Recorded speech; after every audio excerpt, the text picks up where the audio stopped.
नमस्कार, मैं हूं आपके साथ अभिषेक भट्टाचार्य। नए साल की शुरुआत हो चुकी है, लेकिन पुरानी समस्याएं अभी भी सरकार के लिए चुनौतियां बनी हुई हैं। एक तरफ सीएम योगी आदित्यनाथ ने रुद्राभिषेक और हवन अनुष्ठान के साथ साल 2024 की शुरुआत की, तो दूसरी तरफ बसपा सुप्रीमो मायावती ने नए साल की शुभकामनाएं देते हुए जनता से जुड़ी प्राथमिकताएं भी गिना दी।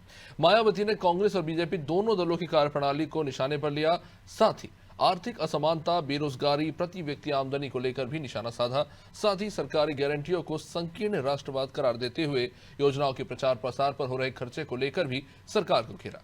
सवाल यह है कि यूपी की अर्थव्यवस्था को $1 ट्रिलियन बनाने का सपना देख रही बीजेपी सरकार उसे पूरा कैसे करेगी। लगभग 25 करोड़ की आबादी वाले उत्तर प्रदेश के 15 करोड़ लोग सरकार के मुफ्त राशन पर निर्भर हैं। ऐसे में ये सपना आखिर कैसे सच होगा? जो दावे रोजगार उपलब्ध कराने को लेकर बीजेपी कर रही है, उनकी वास्तविकता क्या है? क्या नए साल में जनता से जुड़ी इन बुनियादी समस्याओं का नए तरीके से समाधान खोजा जाएगा, या जनता के मुद्दे राजनीतिक दलों के बीच जारी बहसबाजी का एक मुद्दा बन के रह जाएंगे? इसी पर चर्चा करेंगे। उससे पहले बयान।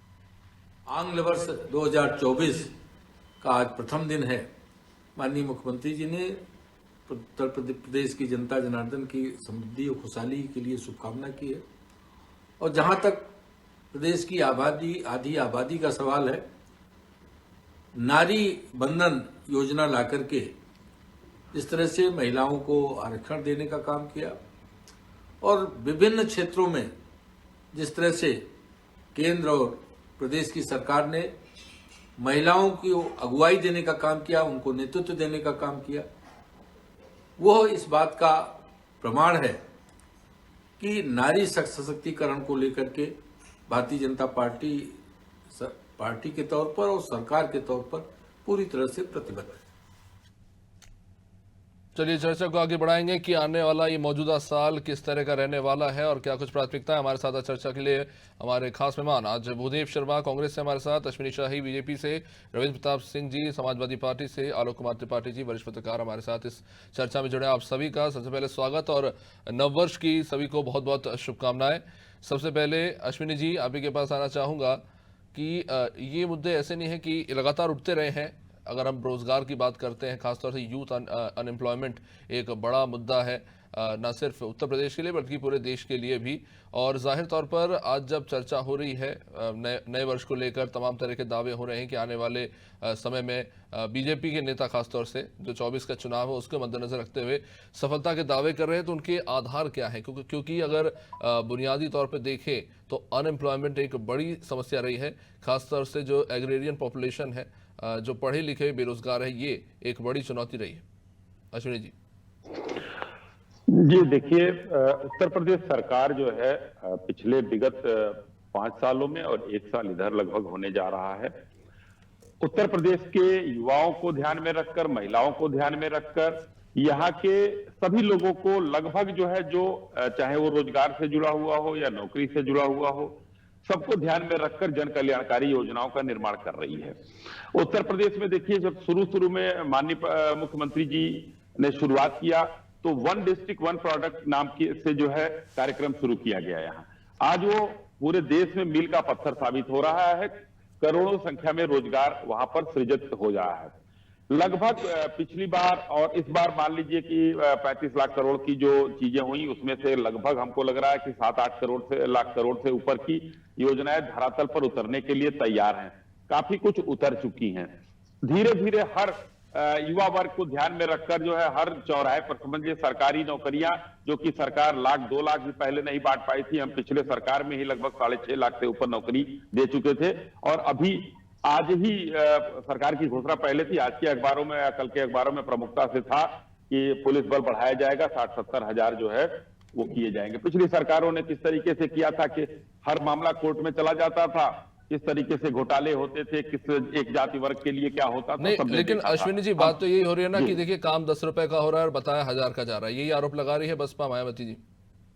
देखिए, मायावती जी और विपक्ष का कहना एकदम जायज है। हम तो कह रहे हैं कि कहीं अगर मैं चैलेंज पूरे चुनौती के साथ कहता हूं, 1-2 ये लोग एक्सप्रेसवे की परिकल्पना करते थे, आज हम 19 की परिकल्पना करके 7 चालू हैं, आंख बंद कर लेंगे, 7-8 चालू है, कौन सा चश्मा लगाएंगे? मैं मायावती जी को भी चैलेंज करता हूं, अखिलेश जी को चैलेंज करता हूं और कांग्रेस को भी चैलेंज करता हूं।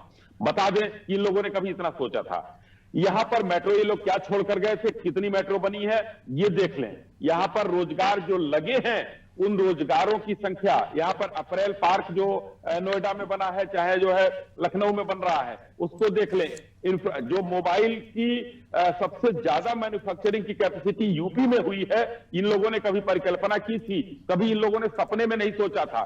लैंड लॉक्ड स्टेट, चारों तरफ से आज वाटरवेज और एयरवेज और रोडवेज तीनों से आच्छादित हो चुका है।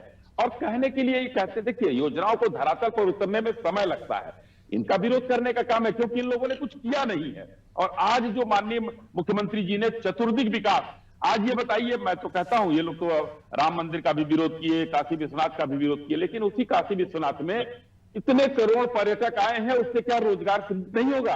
वहां फूल बेचने वाले से लेके और प्रसाद बेचने वाले तक, सफाई कर्मचारी से लेकर और पुजारी तक रोजगार सृजित हुआ है या नहीं हुआ है? चलिए ठीक है, जवाब ले लेते हैं रविंद्र जी। ये लोगों का विरोध करने का काम है, तो विरोध के लिए विरोध करते हैं ये लोग, उसका हम लोग कोई ध्यान नहीं देते। हम लोग अपने मील का पत्थर गाड़ने में विश्वास रखते हैं। जी रविंद्र जी, क्या विरोध करने के लिए विरोध हो रहा है या फिर कुछ ऐसी चीजें हैं जिन पर जानबूझ के ध्यान नहीं दिया जा रहा? खासतौर से जब बात होती है रोजगार के आमदनी की, तो हम बड़े बड़े जीडीपी के नंबर दिखा देते हैं, लेकिन जब हम बात करते हैं प्रति व्यक्ति आय की, तो स्थिति हमें पता है कि किस तरह के हालात हैं। जिस बात का जिक्र आज मायावती भी जैसा कर रही थी कि आर्थिक असमानता एक बड़ी चुनौती है न सिर्फ उत्तर प्रदेश के लिए बल्कि देश के लिए भी। तो क्या हमें अब अंदर गहराई में उतर कर देखना चाहिए कि ऊपर के हवा में जो आंकड़े हैं उनसे सच्चाई बिल्कुल अलग है? मुझे लगता है गहराई पे जाने की बहुत आवश्यकता नहीं है, स्थल पे ही दिख रहा है सारी बातें, और ये बातें इनकी सरकार ही बता रही है। मैं कुछ आंकड़े पढ़ देता हूं जो इनकी सरकार ने बताया है, फिर मैं जमीनी हकीकत बताऊंगा। आरबीआई ने बताया कि उत्तर प्रदेश नंबर 1 का कर्जदार प्रदेश बन गया है। 5,800 कुछ लाख 5,800 हजार करोड़ रुपए उधार ले लिए हैं, जो बढ़ के अगले वर्ष में 7.5 हजार करोड़ रुपए हो सकते हैं। ये आरबीआई के आंकड़े, इतना विकास हुआ है। फिर नीति आयोग कहती है कि 28 राज्यों में 3 गरीब राज्यों में एक उत्तर प्रदेश है।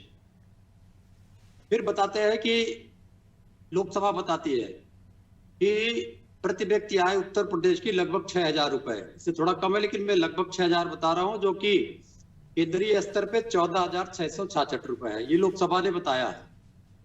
CMIE ने बताया है कि 10 औद्योगिक राज्यों में उत्तर प्रदेश नहीं है। फिर NCRB ने बताया है कि उत्तर प्रदेश कुल अपराधों में नंबर 1 है। फिर एक रिपोर्ट छपी इंडियन एक्सप्रेस में, जिसमें बताया गया कि skilled and non skilled labour का जो माइग्रेशन है, विस्थापन है, सबसे ज्यादा उत्तर प्रदेश से है। अब अगर इन बातों को कहेंगे तो हम इनमें से हमारी पार्टी ने कोई भी बातें नहीं की। अगर यही उत्तर प्रदेश का शक्ल है तो ईश्वर ना करे ऐसे दुर्दिन किसी भी पार्टी को कहीं भी देखने पड़े, कहीं की जनता को देखने पड़े। अब दूसरा, इन्होंने जी आपने पूछा कुछ? जी, मायावती जैसा कह रही हैं, आप भी कुछ वैसी बातें कर रहे हैं, लेकिन सच्चाई यही है कि हम सरकारों को बदलते हुए देख रहे हैं, लेकिन उत्तर प्रदेश की दशा नहीं बदली। उनके कार्यकाल में भी नहीं, आपके कार्यकाल में भी ठीक है, आप कह सकते हैं कि हमने फ्लाईओवर्स बनाए, हमने मेट्रो का उद्घाटन किया, लेकिन जो समस्या है रोजगार की, वहाँ क्वालिटी ऑफ एजुकेशन की, जिस तरह से हम देख रहे हैं कि इंजीनियरिंग कॉलेज की सीटें जो है वो वेकेंट खाली रह जाती हैं, और वहाँ पे जो भर्तियाँ होती भी हैं, इतने खराब कैंपसेस आते हैं कि अब वहाँ पे डिमांड जो है इंजीनियरिंग कॉलेज में स्टूडेंट्स की गिर रही है। तो ये स्थिति पैदा हो गई है कि इंडस्ट्री में जो क्वालिटी एम्प्लॉयज़ हैं वो उत्तर प्रदेश में उन्हें नजर नहीं आ रहे हैं। तो ये स्थिति आपकी सरकार में भी थी, अब आज अगर मायावती जी कह रही है मौजूदा सरकार में भी है, तो आंकड़े भी कहीं ना कहीं सच कह रहे हैं। तीन उदाहरण मुझे क्या दे दीजिए। एक टेल्को हम लोगों ने खोला था, ये लोग उसको ऑपरेट नहीं करा पाए। हम लोगों ने TCS खोला था, वो बंद करके भाग गई। 2 इंडस्ट्री यहाँ पहले से चल रही थी, जो सबसे पुरानी थी, स्कूटर इंडिया और ऑप्ट्रॉन, उसको नहीं कर पाए। बताते हैं 40 लाख करोड़ रुपए का आ गया इनके पास इन्वेस्टमेंट। तो ये जो आंकड़े ये देते हैं, जो जमीनी हकीकत है कि हमारी 25 करोड़ से 15 करोड़ जनता सरकार से राशन लेके खा रही है, इसके लिए जिम्मेदार केवल बीजेपी की सरकार है। झूठे आंकड़े देने से किसी का भी डेवलपमेंट नहीं हो पाता। ठीक है, अश्विनी जी आपसे जवाब ले लेते, फिर मैं आपके पास आऊंगा। भूदेव जी देखिए, समाजवादी पार्टी का जन्म ही नहीं हुआ था जब स्कूटर इंडिया खुली थी। टेल्को जब खुला था समाजवादी पार्टी का जन्म ही नहीं हुआ था। तो ये लोग झूठ कितना बोलेंगे, पैदा ही नहीं हुआ था समाजवादी पार्टी, पैदा ही नहीं हुई थी। और उसके आगे मत बोलिए, झूठ मत बोलिए, झूठ मत बोलिए। नहीं बोल रहा हूँ, सच बोल रहा हूँ। अरे सिंह साहब चलिए सिंह साहब कोई बात नहीं, आप मेरे भी थोड़े आंकड़े सुन लीजिए। स्किल्ड इतना है कि इजराइल की जो है स्थिति, जो अभी गड़बड़, इजराइल यहाँ से लेबर जो कुशल स्किल्ड लेबर भेजे जा रहे हैं, इजराइल ने डिमांड किया, हम भेज रहे हैं। हमने यहाँ पर जिस तरीके से, हाँ उत्तर प्रदेश की मैं बात कर रहा हूँ, उत्तर प्रदेश से इजराइल जा रहे हैं प्रभु, उत्तर प्रदेश से। विस्थापन की क्या बात है? और सुनिए तो, अरे सुन लीजिए, उत्तर प्रदेश में भी सुन लीजिए। बीच में मैंने आपके नहीं बोला, अभी बोलूंगा तो फिर लग जाएगी सिंह साहब आपको, सिंह साहब आपको अभी दिक्कत हो जाएगी। अपने टाइम पे बोल लीजिएगा। ये जब तर्क नहीं रहते तो अभी बीच में बोलता है, समस्या ये तर्क नहीं है, मैं तर्क दे रहा हूँ कि अरे रुक जाइए, तो फिर अपने टाइम पर दे लीजिएगा तर्क, अपने टाइम पर तर्क दे लीजिएगा।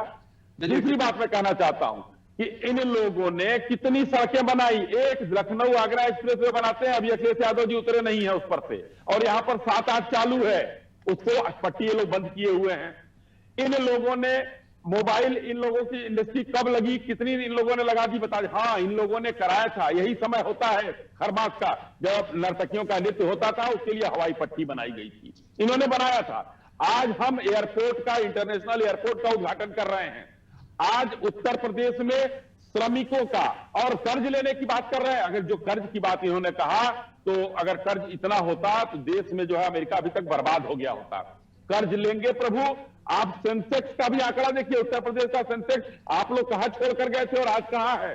इकोनॉमी कितने ट्रिलियन की छोड़ कर गए थे, भिखारी प्रदेश बना कर गए थे आप लोग। आप लोगों को चलिए ठीक है, आप लोगों को तो दान देना था, एक वर्ग को लाभ पहुंचाना था, तो आप लोग करके गए थे वही।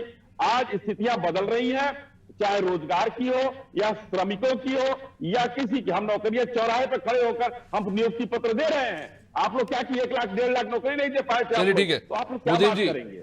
2024 आ चुका है, लोकसभा चुनाव का वर्ष है, और पहले दिन ही मायावती जी ने अपने इस लेटर से जो है अपना संदेश क्लियर कर दिया है कि यही मुद्दे रहेंगे जिस पर विपक्ष जो है सरकार पर हमलावर रहेगा।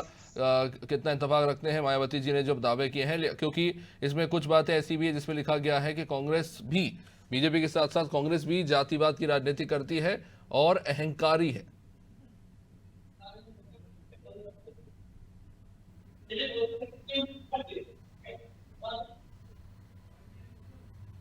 मुदीब जी, आपके ऑडियो में कुछ प्रॉब्लम आ रही है, उसको ऑन कर लीजिए प्लीज। जी अभिषेक जी, अभिषेक जी मेरी आवाज आ रही है? स्पष्ट है, बोलिए। हेलो जी जी अभिषेक जी, आपको और मेरे सभी साथी प्रवक्ताओं को और आपके सभी दर्शकों को मेरी तरफ से नववर्ष की हार्दिक शुभकामनाएं। और मैं आशा करता हूं कि नया वर्ष सभी के लिए कुछ अच्छी खुशियां लेकर के आए। मैं अभी बीजेपी के प्रवक्ता साहब को भी सुन रहा था, बहुत कुछ इन्होंने बताया उत्तर प्रदेश के बारे में। आज उत्तर प्रदेश की क्या हालात है, मैं आपको थोड़ा सा उसको बता देता हूं। आंकड़े बहुत बताए अपने सपा के प्रवक्ता से, उन्होंने काफी आंकड़े बताए, लेकिन भारतीय जनता पार्टी वाले उसमें विश्वास नहीं करते। लेकिन एक कहावत कही जाती है हमारे राजस्थान में भी और जगह पूरे, कि आम जन में विश्वास, अपराधियों में डर, ये पुलिस के बारे में। तो उत्तर प्रदेश में ये किसी से छुपा नहीं है कि किस तरह से वहां पुलिस का गुंडा राज हो चुका है, ये किसी से छुपा नहीं है। अभी एक हालिया घटना है जिसमें भारतीय जनता पार्टी के नेता, ऑफिशियली नेता, वाराणसी से बलात्कार के आरोप, एक गैंगरेप करते हैं, लेकिन उनको पुलिस पकड़ने में कितना टाइम लगाती है, लेकिन आज तक वो बुलडोजर, बाबा का बुलडोजर अभी दिखाई नहीं दे रहा है। मैं तो बार बार टीवी देख रहा हूं कि वो बुलडोजर अभी तक आया क्यों नहीं है। बाबा कहां चले गए? क्या वो भारतीय जनता पार्टी के नेता थे तो बाबा दुबक गए? दूसरी बात, पिछले 5 साल में, उससे पहले जो वैकेंसियां निकलती थी उत्तर प्रदेश के अंदर, चाहे वो यूपी पीसीएस की हो, चाहे वो आरओ की हो, या और दूसरी वैकेंसियां, वो पिछले 5 साल में कोई एक वैकेंसी पूरी नहीं हो पाई है। केवल एक यूपी पीसीएस की वैकेंसी पूरी हुई है। किस तरह से वहां टीचरों को पीटा गया, भारतीय जनता पार्टी के कार्यालय के सामने जो युवा वर्ग वहां पे आंदोलन कर रहा था, वो किसी से छुपा नहीं है। पुलिस ने उनको कितनी बुरी तरह से पीटा। तो आज उत्तर प्रदेश में युवाओं की, किसानों की, महिलाओं की, दलितों की जो स्थिति है, वो किसी से छुपी नहीं है। योगी जी रुद्राभिषेक करते हैं। मैं तो आशा करता हूं आज एक नया वर्ष है, वैसे तो मुझे नहीं लगता कि भारतीय जनता पार्टी वाले आज जो देश में एक माहौल पैदा करते हैं कि ये हमारा वर्ष नहीं है नया, हमारा वर्ष तब शुरू होगा, हमारा ये शुरू होगा, वो इनका एक अलग परसेप्शन पैदा करने की कोशिश करते हैं। लेकिन फिर भी देश की लोगों को, जनता को दिखाने के लिए जो भारतीय जनता पार्टी के नेता और जो मुख्यमंत्री साहब जो ढोंग करते हैं उन्होंने किया है, मैं आशा करता हूं कि आप वहां प्रदेश की जनता के लिए काम करना शुरू कीजिए, वरना 2024 में जो लोकसभा का चुनाव है उसमें जनता आपको बताएगी कि किस तरह से आपने युवाओं को, किसानों को ठगने का काम किया है। और महिला सुरक्षा के नाम पर वो किसी से छुपा नहीं है कि कितने बलात्कारी नेताओं को भारतीय जनता पार्टी में शरण देने का काम भारतीय जनता पार्टी ने किया है। भूदेव जी, राजस्थान में युवाओं को ठगने का काम आपने किया था लग रहा है, और छत्तीसगढ़ में भी किया था, राजस्थान लगता है किया था, किया था। अभी कभी आप देखिए जो ये आईना दिखा रहे हैं, आपने किया था वहां पे जितनी नौकरियां दी गई, सरकारी नौकरियां राजस्थान नौकरियां आपने दी तो सबसे ज्यादा बेरोजगारी दर क्यों है? 27%। एक बात पूरी नहीं हो रही है उत्तर प्रदेश में। चलिए ठीक है, राजस्थान में सरकार जा चुकी है, जनता ने अपना फैसला सुना दिया है। आलोक कुमार जी, आपके पास आना चाहूंगा। मायावती जी के इस लेटर के मायने का है, क्योंकि जातिवाद का वो आरोप लगा रही है सभी दूसरे दलों पर। एक तरफ कभी बात चल रही थी कि इंडिया गठबंधन में शामिल होंगी, लेकिन अब सीधे तौर पर वो जातिवाद का आरोप लगा रही है। रोजगार में समानता की बात करें, अलग इस तरह के लेटर्स वो जारी करते रहते हैं। लेकिन अगर बात करें मायावती की, तो उनके कार्यकाल में क्या स्थिति उत्तर प्रदेश में और आज के मौजूदा कार्यकाल में आप कितना फर्क देख रहे हैं? देखिए, जो राजनीतिक दल बात करते हैं जनता के मुद्दों की बात, तो वो तो अब बात ही नहीं होती है। जनता के मुद्दों की बात होती कहाँ, वो तो चुनाव के समय होती है। जब उज्ज्वला गैस जनता ले रही है, मुफ्त राशन मिल रहा है, तो लोग तो उसी में मस्त हैं। और रही बात मायावती जी की, जो आज उन्होंने बयान दिया कि भाजपा को और कांग्रेस के लिए, तो मायावती जी स्वयं भाजपा के साथ कई बार यूपी में सरकार बना चुकी हैं। तो अब उनको लग रहा है कि भाजपा अहंकारी है। जब सरकार बनाती तब अहंकारी उनको नजर नहीं आता। तो ये तो चुनावी दृष्टि है, 2024 का चुनाव है, बहन जी को भी अपनी पार्टी को स्टैंड देना है, कहाँ पे इंडिया गठबंधन के साथ जाएंगे कि भाजपा के साथ जाएंगी, चुनाव में क्या मुद्दे होंगे। तो ये राजनीतिक दृष्टिकोण के चलते उनका ये बयान आया है। रही बात विकास की, अगर हम बात करें तो देखिए, लखनऊ में अगर जो सच्चाई है, जो विकास अगर दिखेगा, तो चाहे आगरा एक्सप्रेस वे हो, मेट्रो हो, लोक भवन हो, जनेश्वर मिश्र पार्क हो, कोई भी ये सब चीजें, तो ये जाहिर सी बात है, ये समाजवादी पार्टी की जब सरकार थी उसी के कार्यकाल में बना है। अगर हम आपका जो अम्बेडकर पार्क की बात करें, इको पार्क की बात करें, ये सब करें, तो ये सब बहन जी की सरकार में बना हुआ है। और रही बात जो इधर अभी पुल बने हैं, वो भाजपा सरकार। तो जो भी सरकार आती है वो विकास करती है, बस फर्क इतना होता है, कोई ज्यादा करता है, कोई कम करता है, क्योंकि विकास तो होना ही है। सरकार भाई सरकारी जो पैसा है उसका यूज कहाँ करेंगे आप? क्षेत्र में विकास करेंगे। रही बात नौकरी की, तो नौकरी तो अब जब हर चीज प्राइवेटेशन होता जा रहा है, नगर विकास में आप ले लीजिए, एयरपोर्ट ले लीजिए, रेलवे ले लीजिए, तो जब सब प्राइवेट ही जा रहा है, सब एजेंसियों को ही नौकरी जा रही है, तो फिर नौकरी की बात कैसे कर सकते हैं हम राजनीतिक दल? भाई आप नौकरी सरकारी कहाँ है? तो जो अब आप परीक्षा पास करके खुद नौकरी पा रहे हैं, आप उसका सर्टिफिकेट भाजपा के लोग दे रहे हैं। तो ये तो कोई मुझे तो नहीं समझ में आता इस चीज का कि भाई आपने कौन सा रोजगार दिया, आप बात करें। मेन चीज जो हम बात करते हैं, तो ऐसा नहीं है कि सरकारें जो भी हैं अपने अपने समय में लोगों ने विकास के लिए काम किए, जो धरातल पे जो दिखे। लेकिन सच्चाई ये है कि न जनता चाहती है कि मुद्दे की बात हो, और ना राजनीतिक दल मुद्दों की बात करते हैं। बस चुनाव के समय ही इस तरह की बातें होती हैं। अगर जनता चुनाव इन मुद्दों को ध्यान में रखती तो जाहिर सी बात है कि विकास को लेकर के फिर सरकार का नजरिया अलग होता है और जनता का नजरिया भी अलग होता है। विकास के नजरिए पे आएंगे, 1 ट्रिलियन इकोनॉमी बनाने की बात बीजेपी सरकार कर रही है उत्तर प्रदेश में। वहीं दूसरी तरफ हम देखते हैं कि 25 करोड़ की आबादी वाले यूपी में 15 करोड़ लोगों को राशन दिया जा रहा है। एक लाभार्थियों का सम्मेलन भी हम देख चुके हैं कि ये हो रहा है। तो ये कॉन्ट्रडिक्शन दिखता है कि अगर आप चाहते हैं किसी राज्य को इतना ऊपर ले जाना, तो आपको उन राज्य के लोगों को सशक्त बनाना होगा, उन्हें आत्मनिर्भर बनाना होगा, स्वावलंबी बनाना होगा। ये तो डिपेंडेंसी हुई कि आप सरकारी राशन पर डिपेंडेंट है, आप सरकारी सिलेंडर पर डिपेंडेंट है। और अगर ऐसा हो रहा है तो इसका मतलब यह है कि आर्थिक हालत अच्छी नहीं है एक बड़े वर्ग की उत्तर प्रदेश में।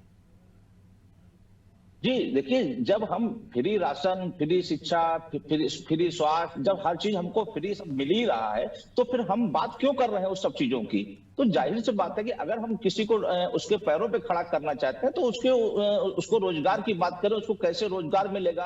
आज कितने 69,000 शिक्षक आपके पिछले कितने समय से धरने पे बैठे हैं, उनका निस्तारण नहीं हो पा रहा है। मंत्री से लेकर के सभी जगह वो दर दर भटक चुके हैं, इतनी ठंडक में बैठे हुए। तो जो रोजगार की बात हो रही है, आप उनकी समस्याओं का निस्तारण करिए, रोजगार दीजिए। बातें तो करते रहते हैं, राजनीति अपनी जगह है, लेकिन धरातल पे रोजगार मिले लोगों को और उनको शिक्षा मिले, उनको स्वास्थ्य मिले। आप जो स्थितियां हैं वो आप सभी जानते हैं, सब देख रहे हैं। तो जो बातें हैं वो अलग है और राजनीति अलग है। ठीक है, अश्विनी से जवाब ले लेते हैं। अश्विनी जी, दो पहलू है। एक पहलू ये है कि गरीब परिवारों तक सरकार मुफ्त राशन पहुंचा रही है कि ताकि कोई भूखा ना रहे।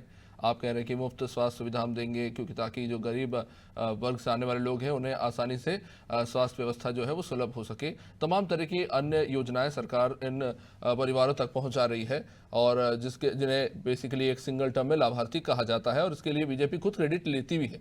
लेकिन कॉन्ट्रडिक्शन ये है कि एक पूरा इतना बड़ा वर्ग अगर लाभार्थी है तो ये लाभार्थी वर्ग स्वावलंबी कैसे बनेगा? क्योंकि आपने ही तो 1 ट्रिलियन का सपना दिखाया है, उस सपने में ये लाभार्थी स्वावलंबी कैसे बन पाएंगे?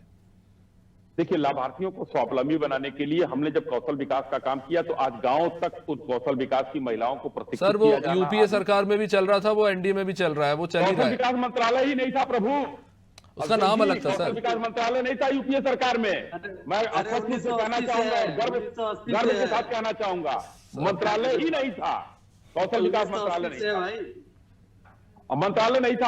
आप लोग देखिएगा, रिकॉर्ड की बात करते हैं। दूसरा, कौशल विकास अरे रविंद्र जी नहीं था कौशल, पैसे के दुरुपयोग का। मैं कह रहा हूं कि कौशल विकास मंत्रालय ही नहीं था। मैं स्पष्ट रूप से कह रहा हूं, क्योंकि उसका मैं गवाह हूं, उसमें कोई ऐसी बात नहीं था। वो हम लोगों ने बनाया था, सहकारिता मंत्रालय हम लोगों ने बनाया है, आप लोग उसमें नहीं है।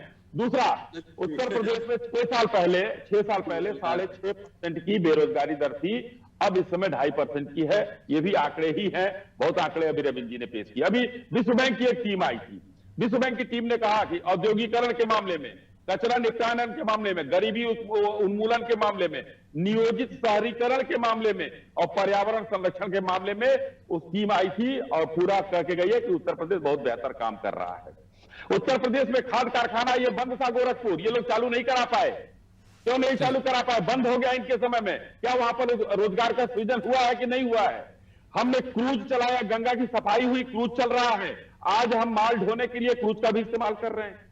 ये लोग तो कुछ कर नहीं पाए, लेकिन हाँ ठीक है, विरोधी है, इनको करें, हम लोग उस पर ध्यान नहीं देते हैं, हम लोग अपना काम करते हुए चलते हैं। एक रोड अभी देखिए, अभी हमारे जो है, चलिए समय इजाजत देते हैं। रविंद्र जी 30 सेकंड में आपसे जवाब चाहूंगा इस पर। देखिए, स्वास्थ्य और शिक्षा दो बहुत प्रमुख चीजें हैं। एक भी अस्पताल नहीं बनवा पाए ये लोग। दो हॉस्पिटल थे उत्तर प्रदेश में, केजीएमयू, एसजीपीजीआई, 2 हॉस्पिटल हम लोगों ने बनवाए, एक रामनगर लोहिया, एक कैंसर इंस्टीट्यूट, इसको भी ये लोग चला नहीं पा रहे। अगर शिक्षा की बात रही तो सारी सरकारी यूनिवर्सिटियां लगभग बंद होने के कगार पे है और संघ के कब्जे में है। अभी योगी जी ने 11 प्राइवेट संघ के कब्जे में है, यादवों के कब्जे में नहीं है। चलिए ठीक है, बहुत बहुत शुक्रिया आप सभी मेहमानों का इस चर्चा में जुड़ने के लिए। माफी चाहूंगा, अब समय इजाजत नहीं देता है, तो नए साल पर पुराने सवाल वही उठ खड़े हुए हैं कि यूथ को रोजगार मिलेगा कि नहीं, आखिर राज्य क्या योजनाएं लेके आएंगी, और जो एक बड़ा वर्ग है जिनके रोजगार को लेकर लगातार चर्चा हो रही है, उन्हें कैसे आगे ले जाया जाएगा। जो राज्य के लिए $1 ट्रिलियन का सपना है, उसे साकार करने के लिए राज्य सरकार कौन सा रास्ता अख्तियार करेगी, ये देखना महत्वपूर्ण होगा, क्योंकि कई सारी महत्वाकांक्षाएं हैं, एक राज्य के तौर पर भी और राज्य में रहने वाले लोगों की भी हैं।